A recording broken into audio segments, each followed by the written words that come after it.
shared, but not only with other researchers who may build upon it further, advance the study, but also with those who may benefit from it, who may use it, and who have a stake in it. And let me make this point very clear. When we do research, whether it is for PhD or we conduct a research project, etc., we may get money from the funding agencies, and that money is public money. That's one.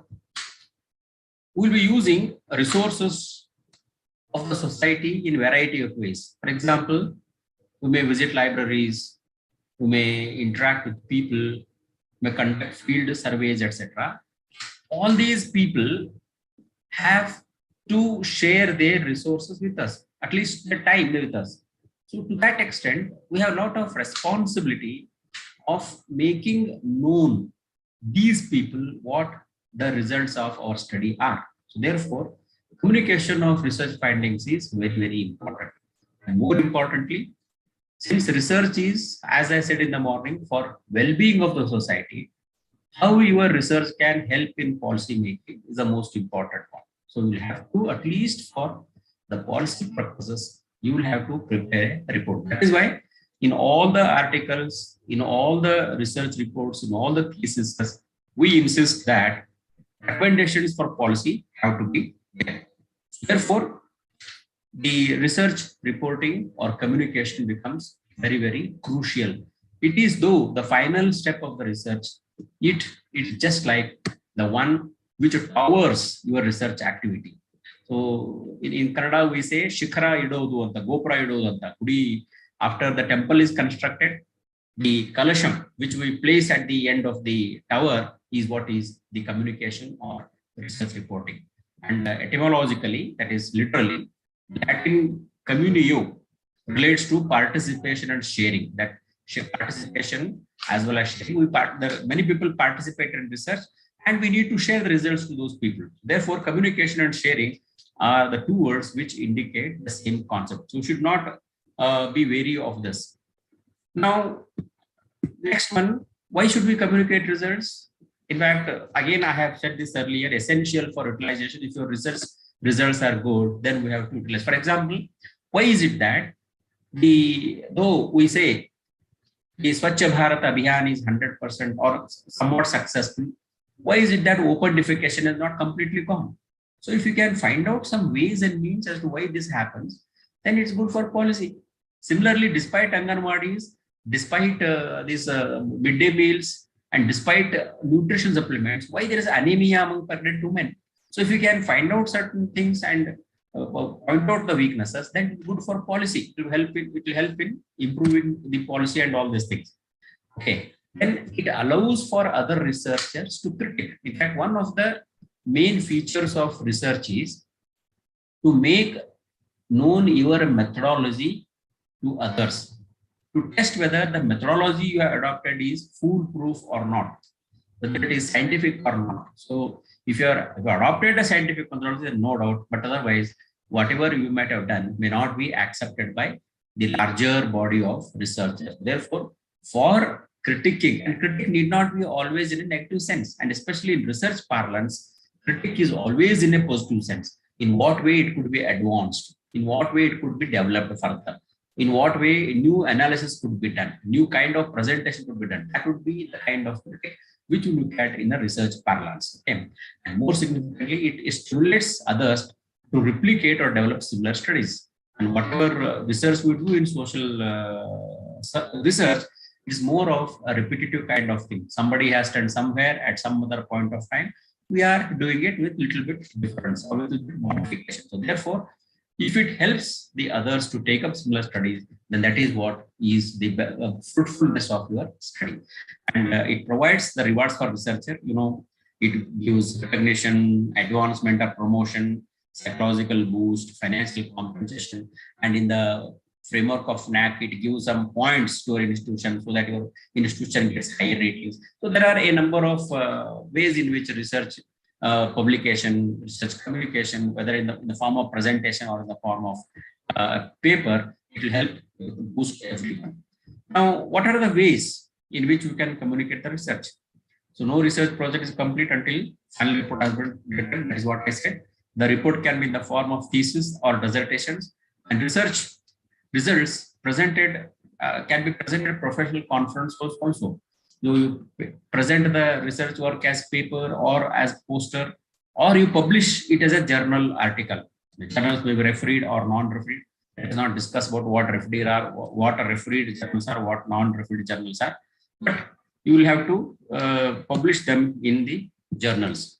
Then you may also publish them in newsletters, foundation reports, etc. Academic research policy making organized agencies also have their own research publication wing. TV, radio, popular magazines, people, etc. These are the ways in which we communicate the research. Now, what do we communicate? Basically, we are interested in telling the stakeholders or consumers of the research as to what are the findings of our study. So, findings of the study are nothing but presentation of the results in the form of data or facts. Whatever information we have collected, whatever methodology we have adopted, whatever implications we have drawn, those we are presenting to the people. Reporting of data is an objective process. It's not mere opinions. Opinions, even a layman can do. A person on the street can also give opinions, but we are researchers, we are social scientists, so we have to adopt an objective mechanism to interpret the data and report the findings. And findings are written in the past tense and are the results of data analysis. And in the morning, there was a question about how to go about writing the report. So there are many techniques in writing. And one simple technique is you have to always use the past tense. The data was collected, analysis was done. These are the reports. This is how the people reacted, etc. You have to use always past tense in your data reporting. And they also include a description of the study sample and whether any subjects have been dropped or not. What is the sample? What is the geographical coverage? What is the time period? There is a scope of the research, etc. That also be contained in the findings of this. Because in social research, all results are contextual, context specific. We cannot just like in science, a magnet is a magnet everywhere, but in social science it cannot happen. If a person prefers orange now, may prefer something else later in some other situation. So therefore, in social science it is not so. So therefore, we have to include the description of the study sample, study site, scope of the study, etc. Then descriptive statistics are always used, but inferential statistics are only used where hypotheses are tested or research questions are posed. And usually we are very much bothered about use of statistics, testing of hypotheses, etc. But that is optional. Wherever you have expertise, you can use them, but otherwise you can simply say which factor determined the most important. So that way you have to present your findings to the things. Then in terms of presentation of findings, there are different ways, especially if it is a qualitative research. In the morning, I also told you that we have to present in the form of narratives, that is the phrases which are used by the respondents, the people who have given us the data, the sample population, or in whatever way the population tells us, in that way it has to be presented. That is what is narratives. So there has to be a narrative presentation of the findings as far as the qualitative research is concerned. The findings should be clearly and concisely presented in text. We have to put them in inverted commas and mark as to what was said and what context. And as much attention should be given to data that failed to support as to those that do support. That means we should, as I said earlier, we should be objective. What's objectivity? Objectivity is giving equal importance to everything which supports your areas and which conflicts with your ideas. Now, in the findings, if there are certain things which go against your established facts, please mention them also with equal importance with what you have presented about those which support your findings. So those for and against, they have to be given equal treatment as far as reporting findings is concerned. In the statistical test, the test results, degrees of freedom, the probability values, etc., should also be listed, especially for the technical assessment of the report. Usually reports are sent to technical persons also. So if for technical assessment of the report, you have to mention the technical aspects of your research. And in qualitative research, I have already mentioned this, the narrative presentation will have many direct quotes, then a summary of patterns and themes found in the data. What does it mean? It means that if you conduct an interview, people may be saying different things, but still there will be some uniform pattern and there will be certain themes that are focused upon. For instance, if you conduct a survey of amenities in your college, then the students may come out with the common themes. For example, they may not be very much worried about classroom, instruction, library facilities, sports facility, etc. But they may be interested more in things like skill development, placement cells, then extracurricular activities, etc. So like that, you can identify certain themes. These themes and patterns are to be identified and then reported when you report the findings. Then the findings can be in the form of tables, because tabular presentation helps in summarizing huge amount of data, and that helps us to save lot of space also. And many times the looking at the table only will get to know what is the feel of the data and what analysis or what interpretation to be drawn from that particular table. And one thing is, once you present the data in a table, that data has to be discussed. By term discussion, I mean not merely stating the numbers. You have to tell which is larger, which is smaller, which is related to which. For example, if there are three variables X, Y, Z, is X related to Z, movement in X related to movement in Z. So like those kind of hidden relationships should be mentioned. So discussion means not mere presentation of the numbers, but how they are behaving, how they are related to each other, you will have to mention. And table should appear as soon as after they have been referred to in the text. So usually presentation is the data we write. The data is given in table number so and so. Soon after that, the table should come. And soon after the table, the explanation should come. And as research methodology students, you know how the table should be written. So table should have a number, a title, units of measurement should be written, then column headings, then row title, column titles and row headings should be written. Then there has to be a notes. If at all, if you are explaining anything, that with some notes, then reference has to be given. Then you should follow uniform decimal point. You should follow uniform alignment type. So either align center or align to the right, or what in whatever way you want to explain. So the table should look neat and clean so that the reader will easily understand what you are going to present. And where data is not available, you should not keep it blank. You should either put two dots or just type a hyphen indicating that the data is not there. And if there is data is not available, then better use the word n.a. indicating not available. So make the table complete and make it very, very and apart from tables, you can also use figures. And now with computers, many kinds of figures can be drawn, and that will not only enhance the look of your report, it will also increase the effectiveness, because they say a picture tells 1,000 words. So what you cannot put in graph or table, what you cannot explain in text, a mere simple graph can do. I'll show you next in later slide that is there. So therefore, the figure should be used. Now they say it is visualization, wherein a graph is a static description. Visualization is dynamic. If you take your mouse cursor over the graph, it just tells you what is the variable, what is the amount of data involved there, etc. So that is what dynamic visualization. So that visualization also can be done. So it can be in the form of tables or graphs. Then I said, once you prepare the data in the form of tables and graphs, then you have to discuss the findings. I've already said this. So explain the meaning of the information in descriptive terms. Don't state merely the numbers. So pass number is 40%, second class percentage is 20%, first class is 30%. No, it should not happen like that. Explain why it is 40%, maybe what could be the reasons for lower first classes or higher pass class, etc. So you need to explain. Then discuss how reliability and validity were maintained. How could you arrive at that figure? With what statistical tools? you are significantly telling that this is the result which can be relied upon. So that reliability and validity tests have to be maintained. Then discuss the weakest links also.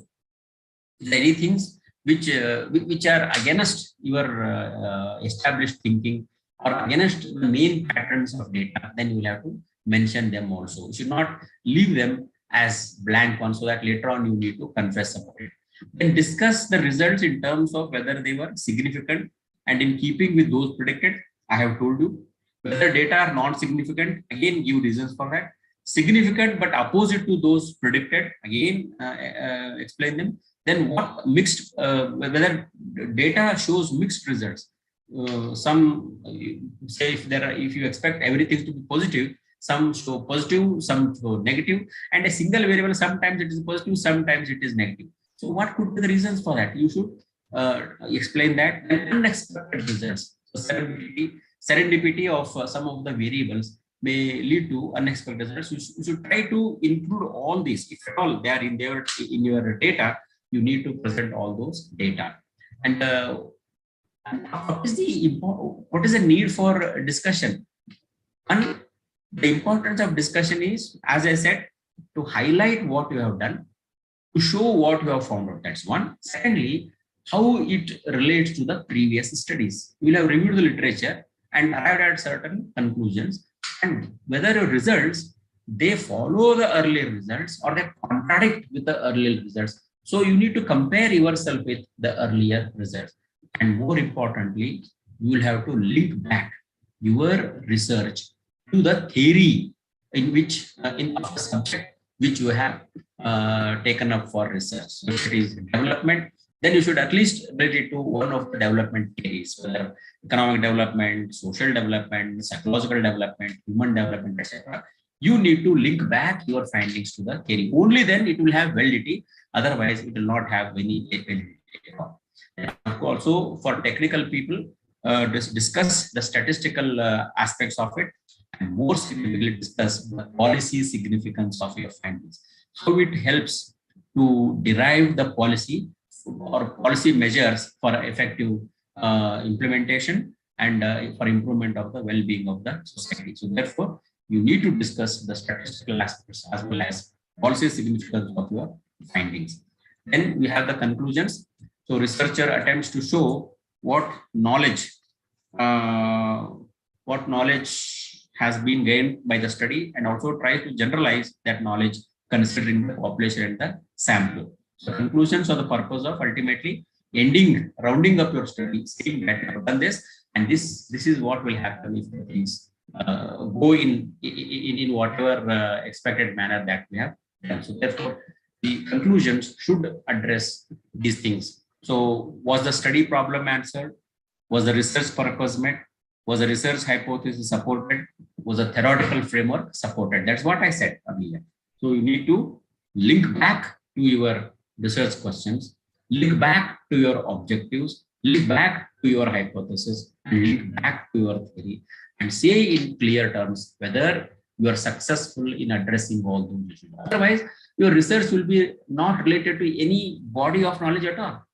And if it has to be related to body of knowledge, this revisit to earlier steps has to be done. Only then your research will happen, and that will give a better conclusion to your study. Then not only conclusion, we should also draw inferences and implications. What are these inferences or implications? I already told you that research is not merely reporting of numbers. Going behind the numbers is what is required. So inferences or implications, it is said, gives a researcher the opportunity to be creative, give the meaning of the conclusions for the body of knowledge, for theory and for practice. So how your results are important for knowledge development, for policy purposes, as well as for the implementation or practice of that particular theory. It contains suggestions for making changes, for implementing the findings for further studies, and incorporation into the body of knowledge of social sciences and other disciplines. Of course, that means once you write your implications, you will say that this is useful here, this is useful here, this is how it can be made applicable, and this is how the results can be taken. Right? So therefore, implications you should be able to write. Last but not least is recommendations. Recommendations for further research is an important aspect. Many theses do not have this, but what I always write in my evaluation report is that since the individual has conducted the study in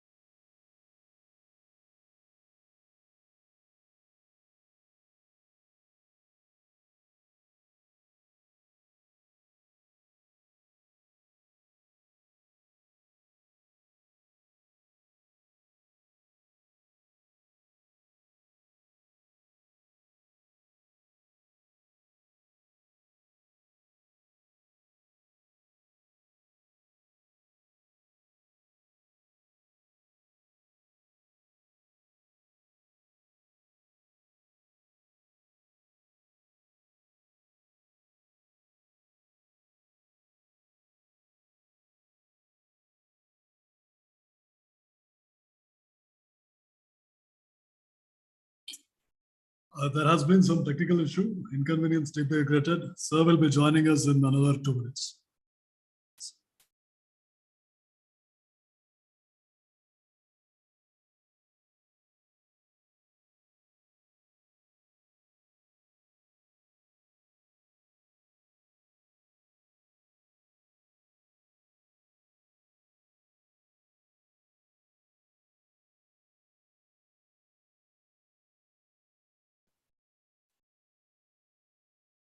I'm sorry for the technical glitches here.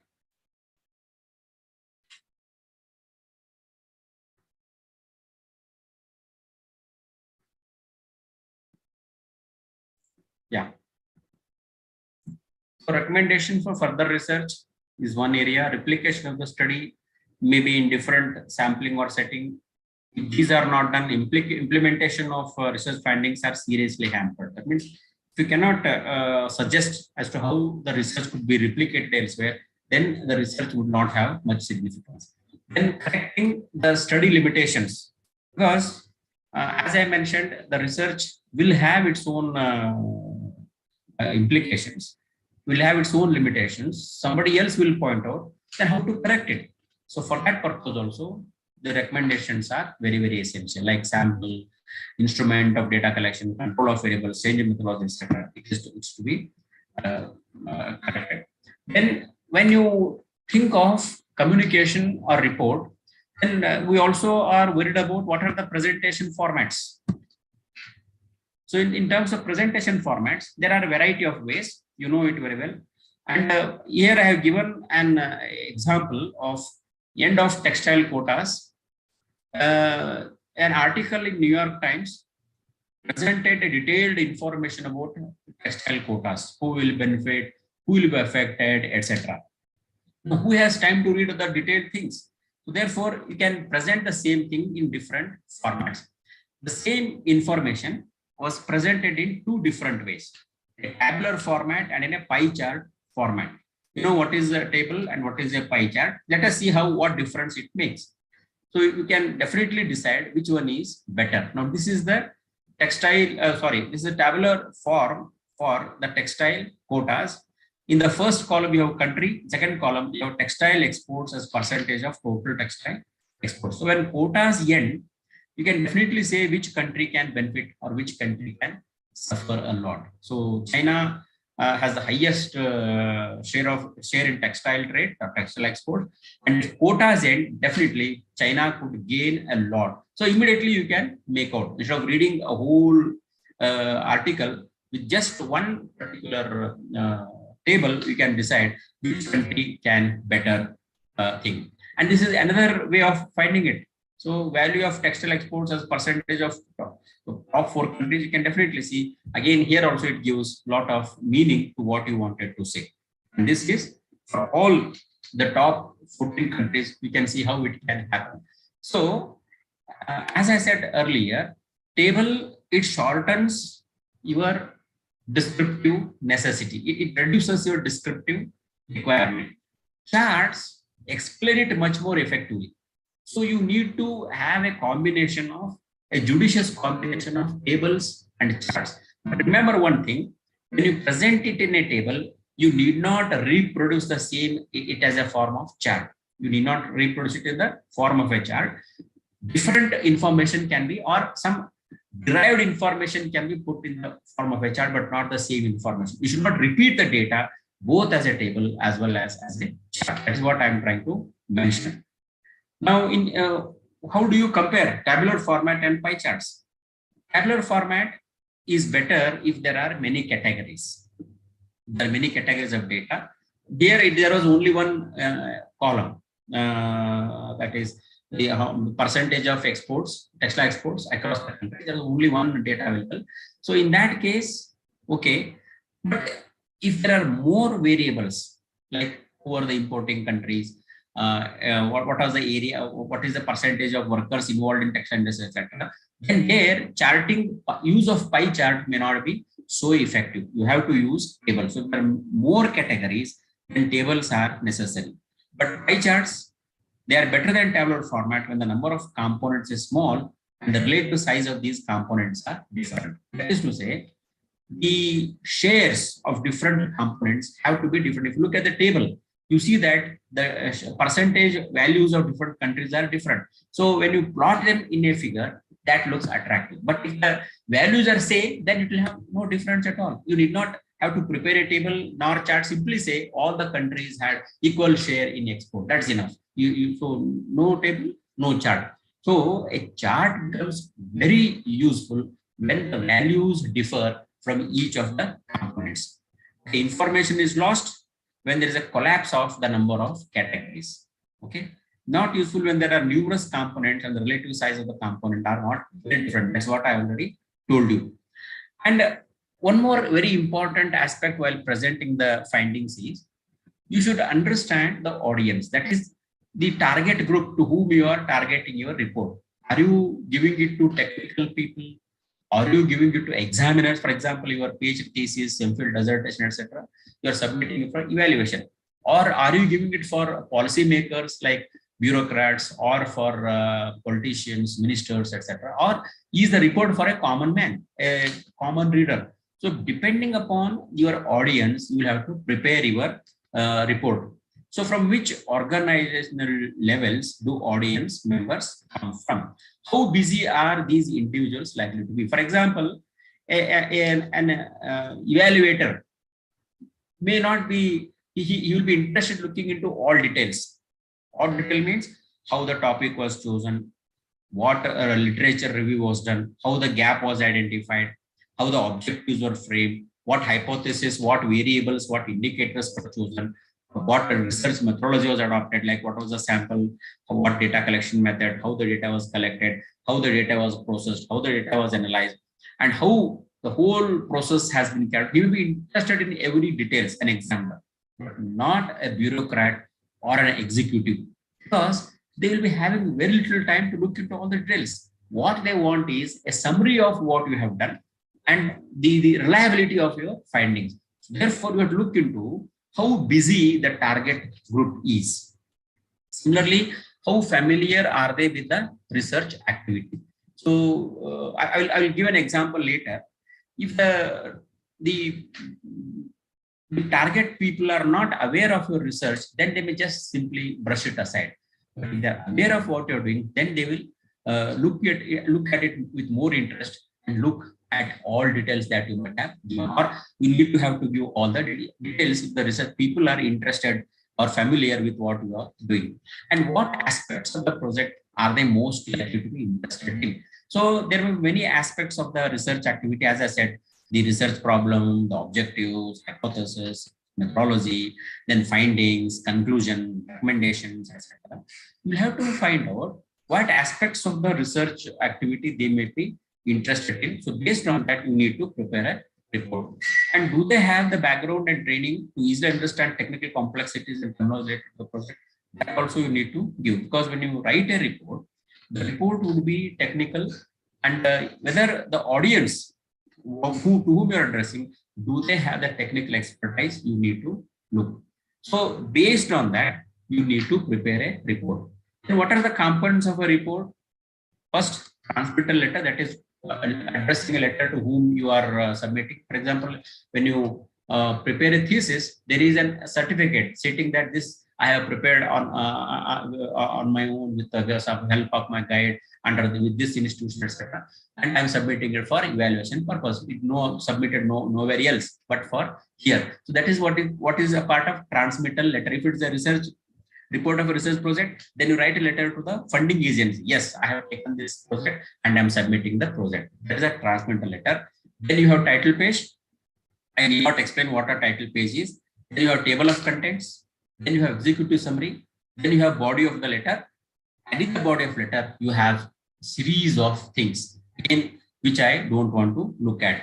Let me go to some important aspects of a report. Executive summary. I told you, many bureaucrats, executives, or policymakers, they will not have time to look into the whole of your report. They'll be interested in some of the aspects which can be immediately acted upon, executed upon. So those points which can go into policy directly, they are called as the executable points.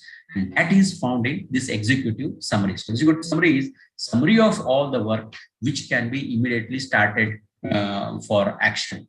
So executive summary is a carefully distilled synopsis of the entire project. It outlines the major study objectives and lists all the findings related to each objective. That's all. And when you prepare a report, please remember that the report has to be prepared in a very simplistic format. It should be in a simple manner. What is it simple? It should be short, not be unnecessary long. All the details, try to avoid unnecessary details. Keep it short, keep it interesting, because research is a kind of meeting people, getting data, analyzing it, and writing it. But still, you can keep the results interesting. And methodical. M is methodical. That means you always follow set pattern, follow the system of research. So if you follow the methods of research, then it will be very, very scientific and appealing to the people. Then precise. Precise is up to the point. Unnecessary details, unnecessary explanation should be avoided as far as possible. Lucid.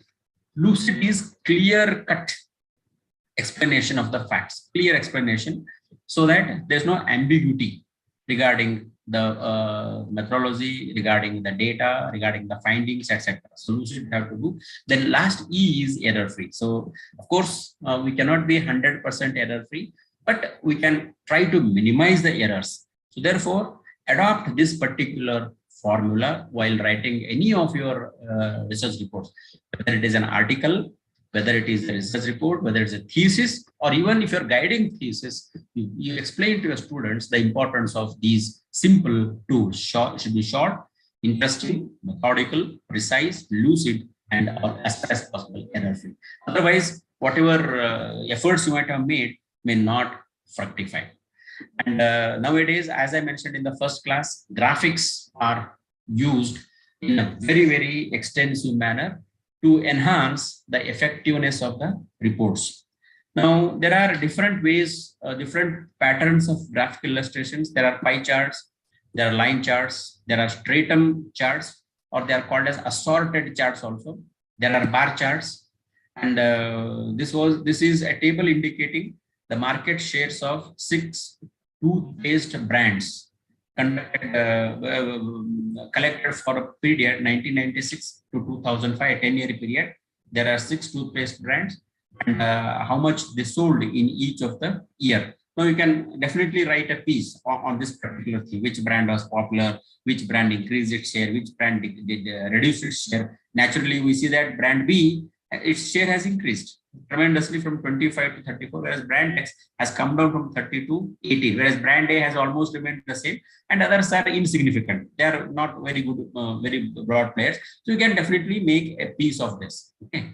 Now the same thing can be presented in the form of pie charts, and definitely you see that brand A has retained its highest share, Brand B has C, it has increased its share, brand B. Brand X has reduced its share. You can definitely look at the chart area and you can give the same explanation. But this seems to be more effective. And in Excel, Microsoft Excel, you can also give values on these labels and you can make it more effective. Similarly, you can also give line charts. So here on the horizontal axis, you have the years, and on the vertical axis, the right side, you have the brands, and the left side, you have market percentage. And since can be shown with different colors, again, we can notice that very easy representation can be done. Look at brand X, how it has the purple line, how it has come down from 30 to almost 18. Whereas brand B has increased and brand A has increased. And you can see that these three brands, A, B, and X, have retained their top shares compared to brand C, D, and E, which have come down. Of course, brand D has increased over the period, but still the share is very, very low. So we can definitely show how these have progressed. And this is another area where Stratum chart, which shows again the area which shown as area chart, which is also helpful in getting the knowledge about the market share. And present the same in the form of bar chart. You can have clubbed bars also. You can have clubbed bars for the same brand for both years. You can have and you can have this assorted bar chart wherein the values can be shown. Then tabulation can be done. So one example I'm giving here. So this table was derived from a study conducted in America regarding the market share. It was a marketing research company which conducted a personal interview of American youth, and they were asked about what was their opinion about various social ills like pollution of air and water, the drugs, use of drugs by professional athletes, possibility of war, etc. Some social issues. Now, this is how they differed. There are issues for very concerned, sort of concerned, not really concerned, don't know, etc. Now, this again you can show with the help of various charts. Now, you can see that the very concerned people, they are for different varieties, they are low, and sort of concerned is also shown there with a different color, and not really concerned different colors. Now, the beauty of this chart is you can see that the red bar, it declines. What it shows is, it shows that the concern of the people for certain aspects is high. For example, kidnapping, then possibility of nuclear war, then spread of AIDS. So like that, it declines. The concern declines. Then, so you can identify what are the social concerns of the people. So this can be helpful for the agencies to devise suitable policies and take corrective actions. So bar chart, wherein each bar is a pictorial summary of one national concern, quickly and efficiently communicates the findings to the reader. That is why even in newspaper also, we are finding a lot of graphics nowadays. And notice that the issues are ordered differently in the bar chart than in the questionnaire. The ordering of the issues of the bar chart enhances the chart's effect. That's what I said. They are arranged in a descending order. So definitely it shows which issues are more concerned, with which they are more concerned, and with which issues they are concerned little. So this is how it can be helpful. Similarly, you can also make a two-way tabulation, and you can see this is how you can do. So here you have age, here you have extent of consumption. So you can make the presentation in that fashion also. The clubbed bar chart, which I was mentioning, is this. You can show that here. So you can use tables, charts, and other things to make your report more effective, keeping in mind which audience you are referring to. So if it is a common man, then better give it in graphical format. If it's a technical person, give tables and statistical tests. That would enhance your effectiveness. But anyway, you have to have a mixture of these two in a judicious way so that you can become more effective communicator and more effective results could be given. And another way of, so far we have talked about written presentation. Now we also give oral presentations. Now that's what I'm doing now. I'm giving you oral presentation. Now you may also have to find a number of occasions where you are asked to make oral presentations. How do you do that?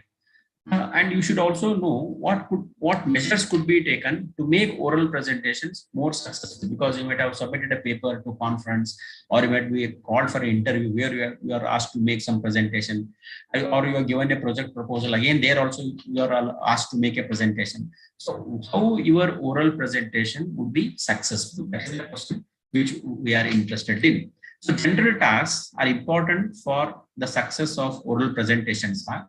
So first, research the audience whom you are talking to, whether they're experts, whether they're colleagues, whether they are a common man, etc. Then know who will be in the audience, understand their backgrounds, information needs, and anticipate the questions they may ask. So your presentation should be in tune with their aspirations. What questions they want to clarify themselves. So that you should try to study first. Then choose the main points of the study to be covered during the presentation, while being careful not to select too many main points. In a sense, in a oral presentation with a given short time period, you will be not able to cover all the points. Therefore, highlight, select which are the main points and then focus on them. That is the thing. And make good use of visual aids such as flip charts, transparencies, or slides to improve presentation clarity and maintain audience interest. So if you simply talk, many people may drowse off. They may not be interested. It can be, they will brand it as a dry presentation. But if you mix with graphics, with pictures, with the transparencies, slides, etc., then it will be more interesting. Now with Microsoft PowerPoint, you can make the presentation more interesting and more engaging. So that definitely try to develop the art of making presentations. Now, when we say the different variety of charts, again, there are certain guidelines for effective use of the slides. Say, for example, if you're using word slides, then keep the slides brief and only use keywords. So presentation is you're presenting, but on the slides, there should only be key points. The whole text should not be there, because whole text again makes the presentation very, very weak and very, very general. So therefore, keep only the main points. And if at all you want to say something, say it very briefly, as brief as possible. That is why it is called as the Microsoft Word has called it as PowerPoint. You have to put the point, then add your power to the that particular slide. That's why it's called as PowerPoint slides. Okay. Then use bullets and color to highlight key points.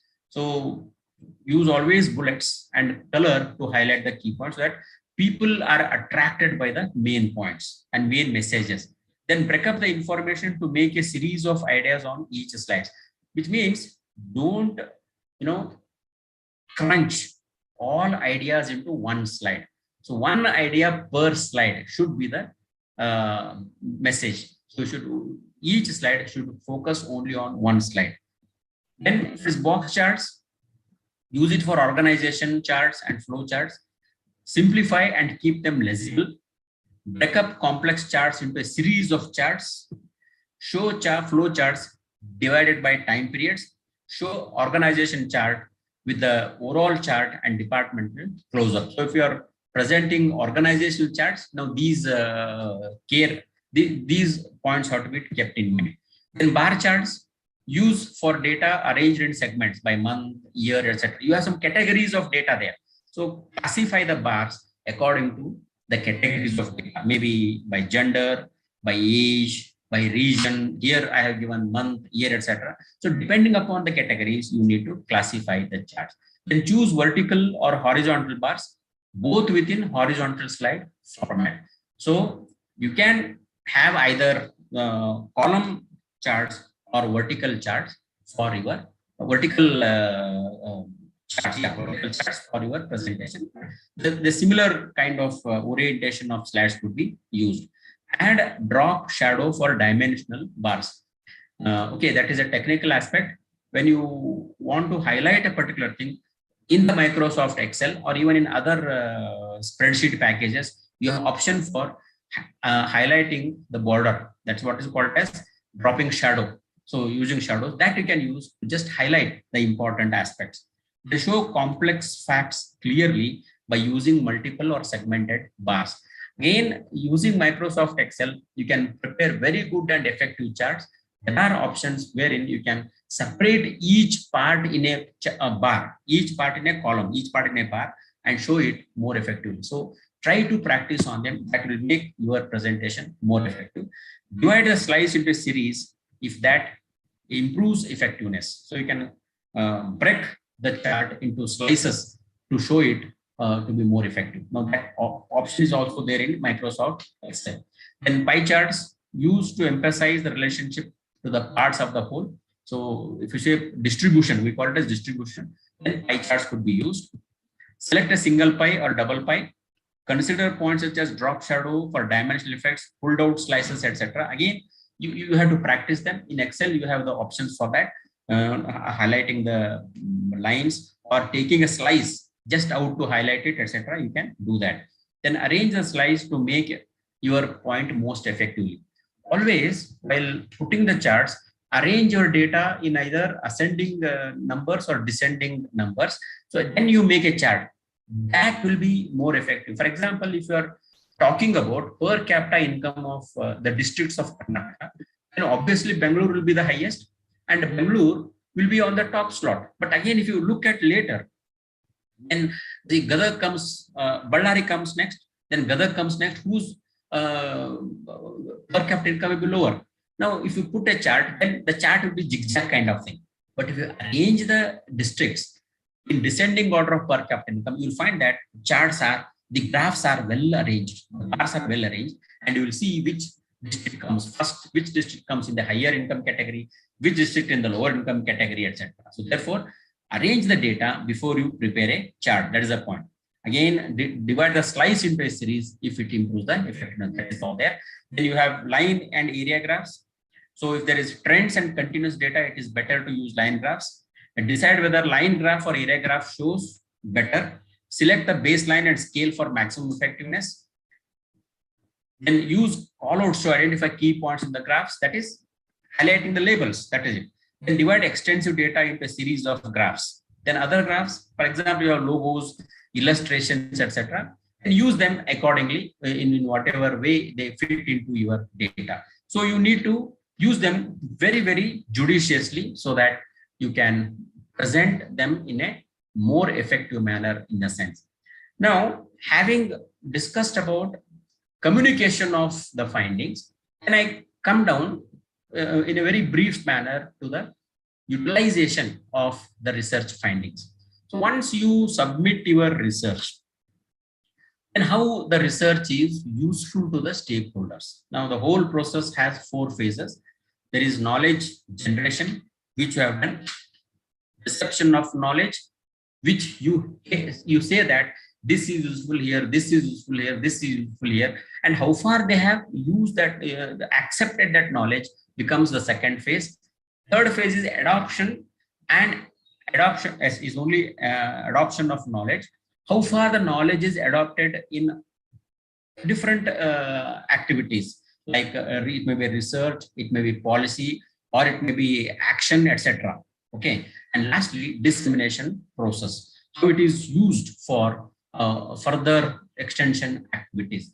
So in your research findings, especially if it is a research report of a funded agency type, you will have to indicate how your research is useful and how it will be implemented. That has to be done. So this is what the pattern that it flows as far as research utilization is concerned.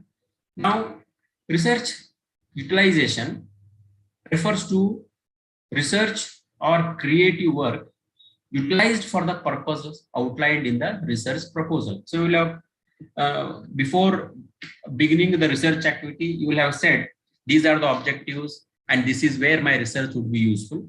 Then you will have to prove that your research is really useful in those areas which you had mentioned earlier.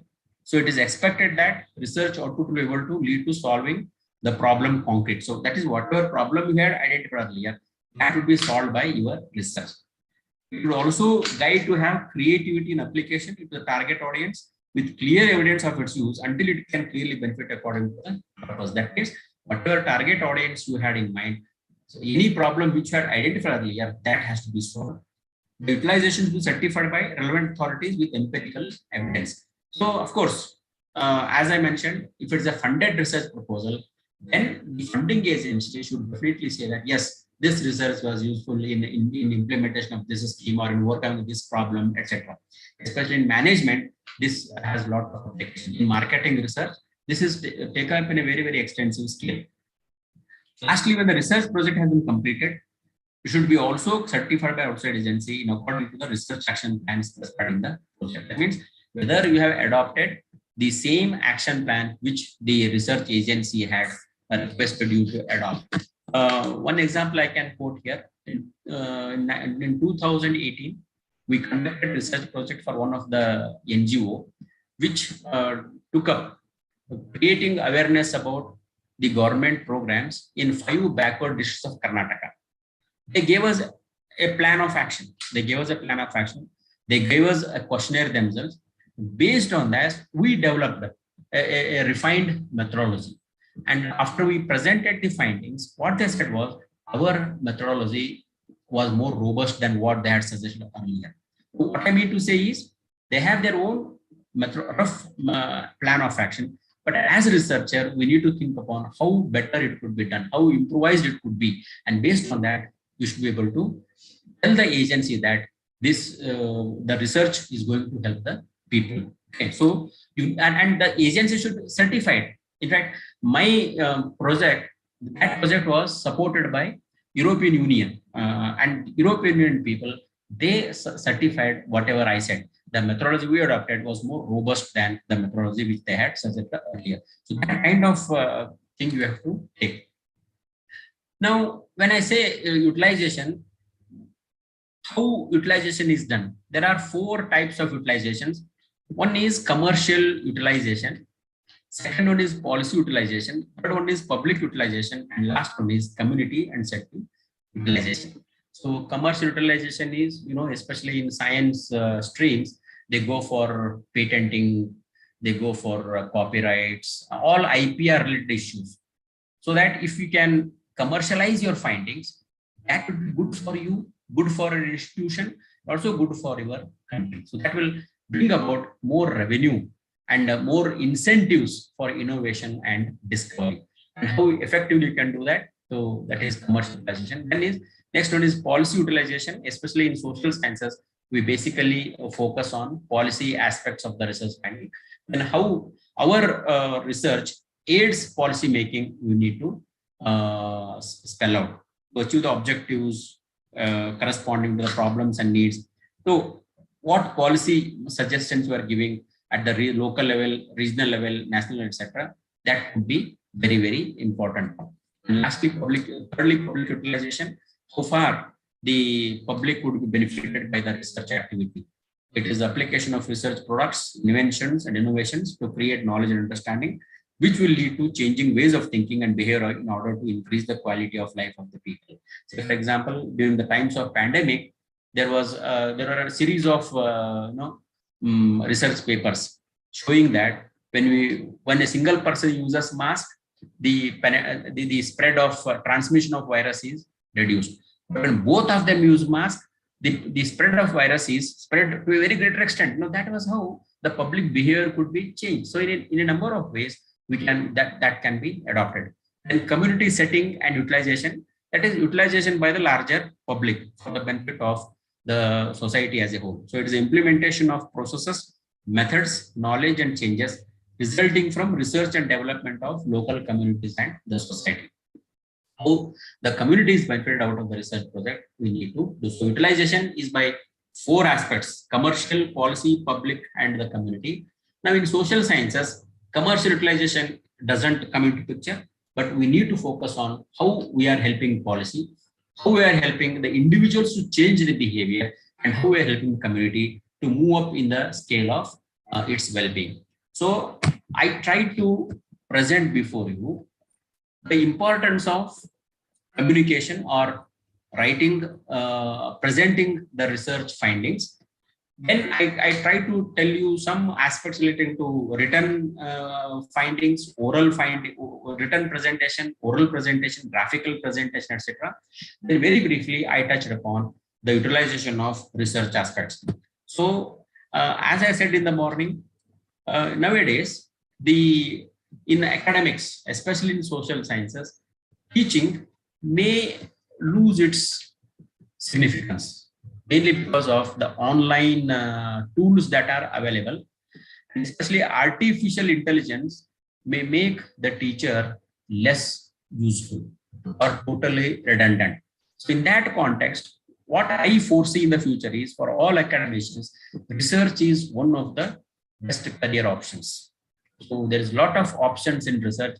You can be freelance researcher, you can be a technical researcher, you can be research consultant.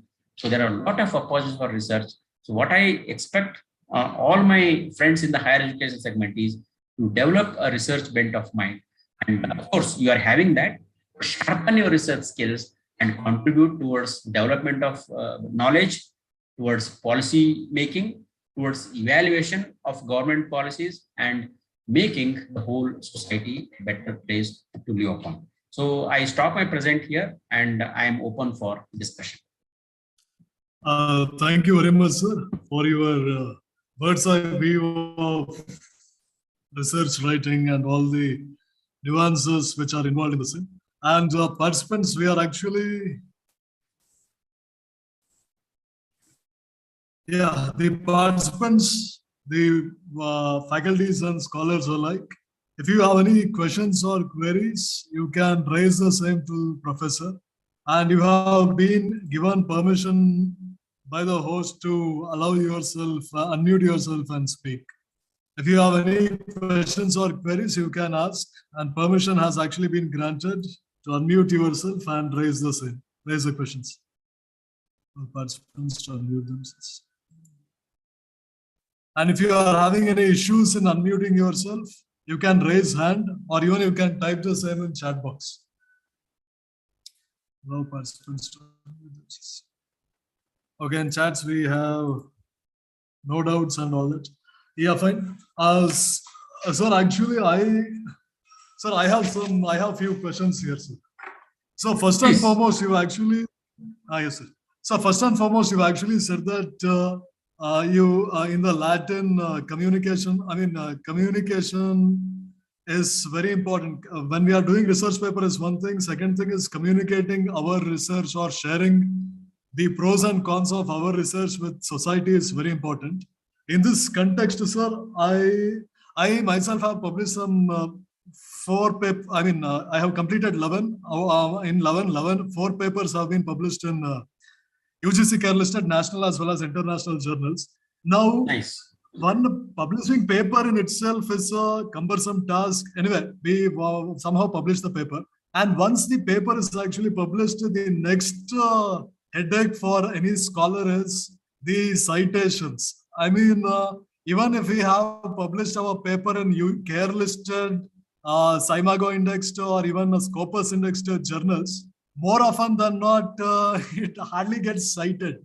So thing is, how can we, and some papers we actually see the citations are in like 70, 80, some papers are running the citations of 140, 200, and some papers barely get citations 1 or 2.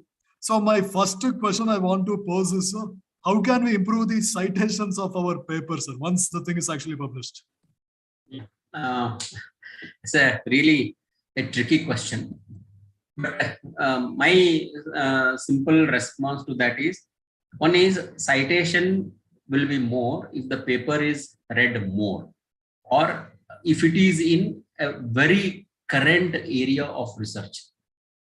For instance, if you are writing nowadays on COVID, on response to COVID, etc., definitely the references will be more, and people, since working, people in those areas are also more, citation would be definitely more. So one is area in which you are working, and also number of the other people who are working in the same area, and your paper is likely to be cited more number of times. That is first. Second one is the journal in which you are publishing. Though the journals are UGC care listed, etc., but the subscription base of that journal may not be very large. Larger the subscription, it reaches larger audience, and there is larger, higher possibility of citations of that particular journal. So you have to be very careful in choosing the journals. And especially when we talk of qualitative publications, there are certain publishing agencies like Springer Nature, then Sage, Francis and Taylor, etc., whose publications are considered to be of very, very high quality, and you can publish in such journals, as you mentioned, Scopus or SciMago. If you publish in such journals under them, then citation could be definitely high, because they also allow for cross-referencing. If you look at the references, they will have given links to the references, so you can easily, any person who is referring some other journal, if your publication is cross-linked there, then there is a chance of high citation. That is second point. Third point is, each journal allows you to share your publication in social media. For example, there is LinkedIn, there is this ResearchGate, etc. Okay, open access platforms, etc. There is a policy to allow the author to share the publication in these open access portals. As I said, this ResearchGate, LinkedIn, etc. So once you share your article, or at least the title of your article and journal where it is published, then it will increase the visibility of your article. So the citation not only based on the area, not only based on journal which you are published, but also your activities also to make the article more visible. That is why nowadays you find more people propagating their own publications either in WhatsApp groups or in LinkedIn groups or in Facebook, etc. That strategy you have to follow if the citation is to be higher. Yes, Chetan. So actually, the next question I want to ask is, suppose a scholar is quite good in using all the three types of data, that is quantitative, not quantitative, cross-sectional data, time series data, as well as panel data. And suppose the scholar is quite good in using all the advanced methods, like in cross-sectional, we have this logit model, Tobit and Probit, and in time series, we have that ARDL, co-integration, VECM, and all that. And so thing is, and if that scholar or if that faculty or scholar doesn't have that much citations, my second question is, how relevant, so provided that the person is well-versed in using all the three types of data, cross-sectional, time series, and the panel data, for a young scholar who's just going to this institutions and all that, if he has sound knowledge of using all the three types of data and all the econometry, not all the statistical packages, but Stata, eViews, and eViews and SPSS, not Python and R. And even if we suppose we have published some 10 articles in care listed journals with SciMago and Scopus and all that. So thing is, my second question is, what weightage is given for the citations? What weightage is given for citations, and what weightage is actually given for publications, and what weightage is actually given for this technical knowledge that the scholar possesses when he actually goes in search of job in some premier research institutes, sir? Yeah. In fact, weightage for citations and the indices like H index, they are, even you have Google Scholar Index and such other indexes which show the density, the breadth and depth of the publications made by a particular individual. These are, expected mostly in the so-called national level institutions. It may be central universities or in research institutions. I have gone as a scrutiny member to all these institutions. Unlike in state universities or colleges, these central institutions, they focus on these metrics. These are called as bibliometrics. They focus on these bibliometrics. They ask for the citation index of a particular article or total H index of a particular person for a particular period, etc. That shows how effectively the person has, done his research. There are two things to talk about here to improve the bibliometrics. One is the bibliometrics will improve with experience. That is, so long you be in research field. For example, a research article published in 2010, its citation will be continuously accumulating, and over time it will be higher. That we call as experience. Okay, experience of the researcher could lead to more citation. Secondly, and more importantly, so during a PhD time, you will be collaborating with your guide, no problem. But after your research, especially when you are into a postdoctoral research, you should try to collaborate with known academicians, maybe if not known, at least some prominent academicians in that particular field of study. And once you are known with that institutions or with that academicians, then also your citations are going to be higher, because your name comes with the highly cited authors. So you may say, yes, where do I get the collaborators, etc. But remember, if your works are good, you can approach the experts and you can request for collaboration, or you can request them to give some research assistantship where you can go and work. Many institutions have this facility. For example, ISEC Bangalore has a Ratan Tata Fellowship, wherein you can take a particular topic, go to the institute, stay there for 3 months, and publish a work in collaboration with ISEC staff, ISEC professors, or you can publish a working paper in ISEC, which will definitely increase your citation index. So that is how you need to, one, you have to have some experience, you have to wait for certain period for your citations to go up to certain level. And second thing is, you can collaborate with institutions and individuals, search for opportunities, and then you can do. Immediately it cannot happen.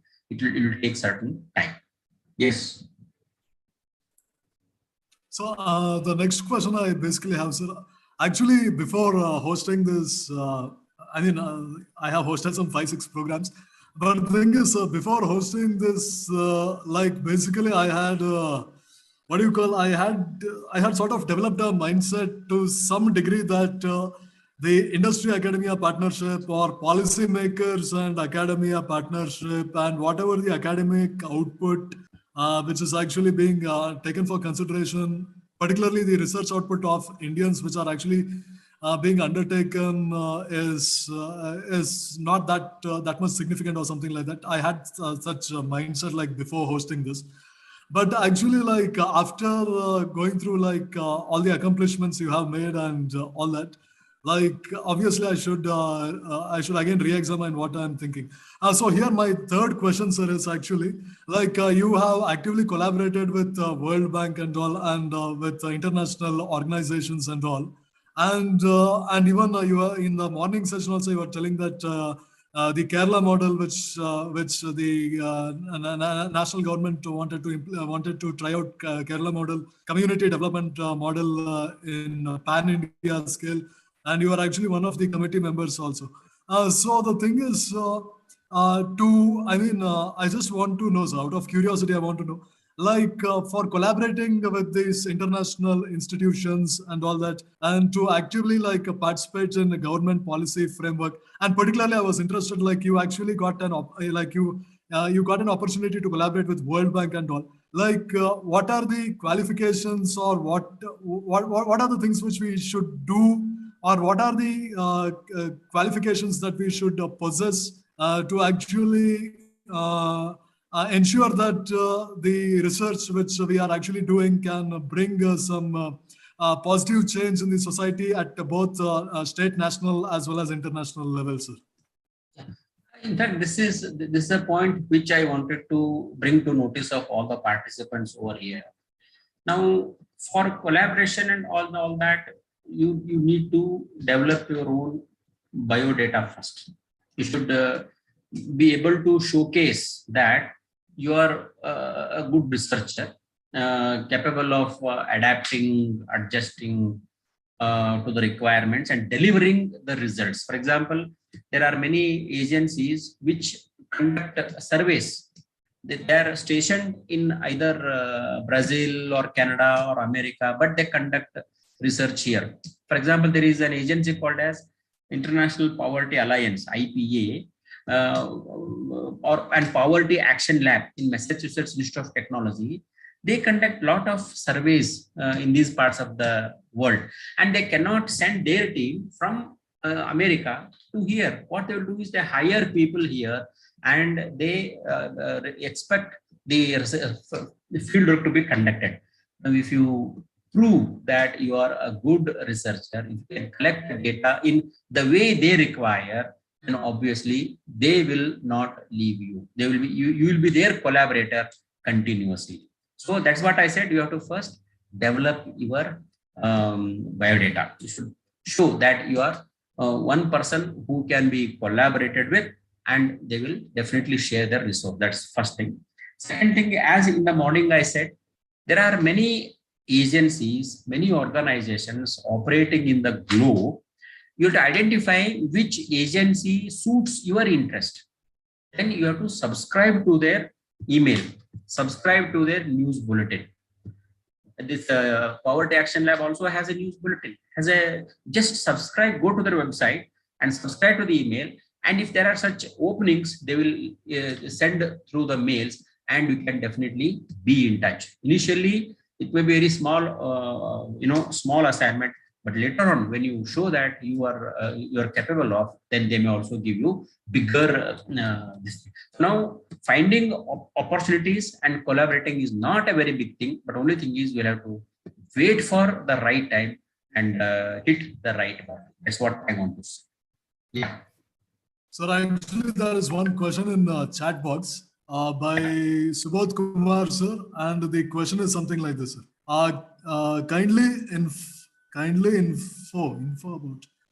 inform about precautions to be taken for research career at present time pandemic. Yeah, as I mentioned, as far as pandemic is concerned, pandemic has helped us to be more concerned about research, because we are not meeting people offline. We are not conducting classes offline. We are confined to our offices and confined to our screens, whether it is mobile screen or the laptop screen or desktop screen, whatever it is. Now here we have definitely a lot of research opportunities. But the question is about precautions. The precautions is you can definitely conduct an online survey. Because in the first, let me tell you, first lockdown, I conducted a survey on the adaptability of students to online learning. It was a very simple questionnaire consisting of 12 questions. Immediately, I got some good responses, based on which I could recommend to my authorities to make certain changes in the LMS that we have, or create an LMS which will help the students to access the data immediately. So you can definitely go for online research also, conducting online surveys, then for telephonic surveys. In fact, as I was mentioned about International Poverty Alliance, it conducted so many telephonic surveys asking people about how they were benefited from government programs or other support agencies, etc. Many reports have come out, and definitely it will be very, very productive. So it's not about precautions, my dear friend, but I would say the pandemic has thrown open us newer opportunities for the way we conduct research and the way we publicize our findings. One information which I have to share with you is, in science, I just, because I was compiling the data for SSR, we submitted SSR last 15 on Tuesday. And while conducting the compilation for SSR, my science friends told that they have submitted papers for earlier.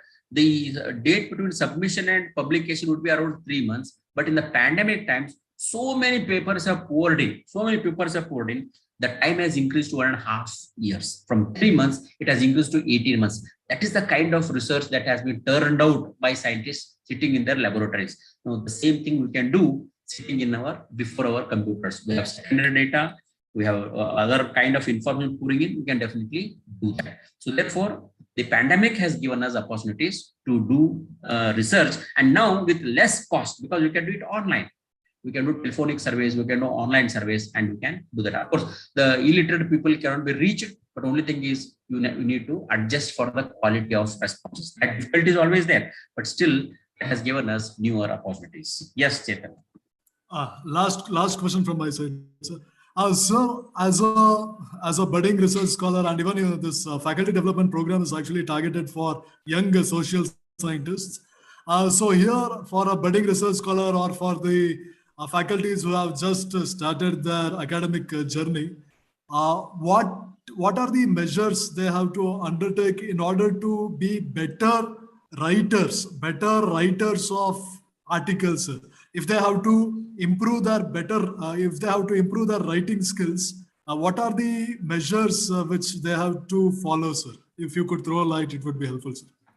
Since these are young, this is for young faculty. I wish they are in their early careers of research. I have three things to say. One is continuously update your knowledge. Update your knowledge about your subject, knowledge about upcoming areas of research. So that is quite essential. Continuous updation is very, because now knowledge is spreading at a very fast rate. It was the World Social Science Report. It mentioned that in 2000 only, 2010, in 2010, sorry, 2020, I'm sorry, in 2020, the knowledge doubled every 73 days. Just imagine the total knowledge doubled in every 73 days. That is and now we're in 2 years later. So just imagine how fast the knowledge might have doubled or how much knowledge might have changed. So we need to update ourselves. We cannot update everything. Focus to an area of research and just update that knowledge. Secondly, updation in technology. How we use the technology, how we download, how we convert, how we edit, how we prepare a document, how we upload a document, how we convert a document in the form of presentation, in the form of a video, in the form of a lecture. Just update your technology. That is very important. Now, gadgets are available almost at a very throwaway price. Many apps are available which you can use them for conversion, for uploading, etc. Even you can modulate your voice using the apps. So there are many things. So please upgrade your knowledge. And regarding the writing, the only way is you have to practice. So there's what is called as peel. Just like we peel an orange. So focus on the point in which you are focusing. So first highlight the point, then explain. Next, E is explain. Explain the point, then elaborate with the data, and L is be logical in presenting the findings. So use that peel, then start with a sentence, finish the paragraph, check the paragraph whether it is logical, whether it is systematic, whether it conveys some meaning, etc. Then from paragraph to paragraph, complete the paper. In fact, we usually adopt what is called as the IMRAD pattern. IMRAD, IMRAD. IMRAD is I is introduction, M is methods, R is results, A is and D is discussion. So introduction, methods, results, and discussion pattern has to be adopted. And this can be for each section in a paper or each chapter in a thesis, each chapter report. So you can do that. And as far as research reporting is concerned, usually it is in past tense. Now you have, if you say language is a problem, now internet also has that option. For example, there is an app called as Grammarly. To download that app, it will definitely tell you which word is better to use, whether the tense used is correct or not, the number that you're using should be plural or singular, whether you are using a direct sentence, a direct voice or a passive voice, direct voice, indirect voice, passive or active sentence. So it will tell you every nuances of the grammar. So that can help you. And next thing is, you will have to, once the first draft is finished, just give it to a friend who is a critic. Critic, as I said, not in negative sense, but who can improve upon. Maybe give to your guide, give to your peer. Then see what improvisation can be done. So you, again, in the meantime, redraft your whole thing. So based on your redraft, based on the comments received, you improve upon the article. So that will help you to do that. And a day will come when you go on simply typing the results. There is no necessity of drafting with pen and paper. You go on typing the results. And if you see many experienced researchers, they have stopped using pen and papers. Everything they do electronically. Now that is what the stage all of you have to look for and reach. That's not very difficult, but only thing is we have to have patience and practice for that. Yes, Chetan. Yes, sir. So the last question is actually with regards to the statistical packages, sir. I mean, basically, I mean, even in premier institutes like IITs and IIMs, one of the prerequisite qualification that they actually ask their faculties is the faculties must be very much, what do you call, familiar with Python and R. And even when we actually see data visualization and all, data visualization which is actually done by Python is way better as compared to the Stata and all those things. So my last question is, when we, to what extent, yeah, we will actually learn Python. It's not that we are not going to learn, but the thing is, as far as our publication in top class journals are concerned, top class journal, very Scopus Index top 10 journals or whatever are concerned, is it very much necessary? How much weightage is actually given for this data visualization? And is this data if you are not actually dealing with big data analytics and all, does this data is as good as Python and Python, sir? Like how much weightage is actually given for this data visualization, and is Python, is data as good as Python, or is it inevitable that we have to update ourselves with the leading analytical programming languages? So that is the last question. Yeah, my response to this is, whatever statistical techniques or whatever statistical packages we use, they are merely tools. They are merely tools.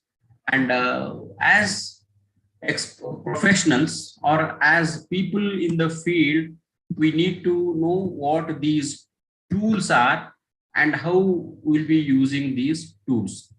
And as you mentioned, the trend is towards heavy technology based